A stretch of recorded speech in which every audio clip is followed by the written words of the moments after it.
தலைக்கு மேலே சூரியன் நிற்கக்கூடிய மறுமையுடைய நாளில் நம்மளுடைய தாய் தந்தை, உடன் பிறந்தவங்க, நம்முடைய வாழ்க்கை துணை, நம்மளுடைய சந்ததிகள், நம்மளுடைய நண்பர்கள் அப்படின்னு எல்லோரும் நம்மளை பார்த்து அந்த நாளில் விரண்டோடும் போது நம்ம செய்யக்கூடிய இந்த 2 அமல்கள் மட்டும்தான் நமக்கு மறுமை நாளில் சிபாரிசு செய்யும். அது என்னன்னு உங்களுக்கு தெரியுமா? அஸ்ஸலாமு அலைக்கும் வரஹ்மத்துல்லாஹி வபரகாத்துஹு. This is Fowmida Farzana from everything about Islam Tamil.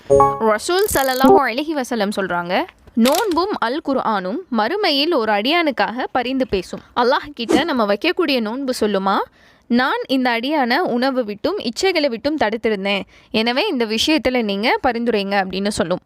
இதுவே அல் குர்ஆன் என்ன சொல்லும் தெரியுமா? நான் இவனை இரவில் தூங்க விடாமல் தடுத்திருந்தேன், எனவே என்னுடைய பரிந்துரையை இந்த மனுஷனுக்கு நீ ஏற்றுக்கொள்ளியா அல்லாஹ் அப்படின்னு சொல்லக்கூடியதாக இருக்குமா. எனவே மறுமையுடைய நாளில் அல்லாஹ்வை நம்ம சந்திக்கும் போது இந்த 2 நபர்களுடைய சிபாரிசை அதிகமாக பெறக்கூடிய நபர்களாக அல்லாஹ்வை சந்திப்போம் இன்ஷா அல்லாஹ்.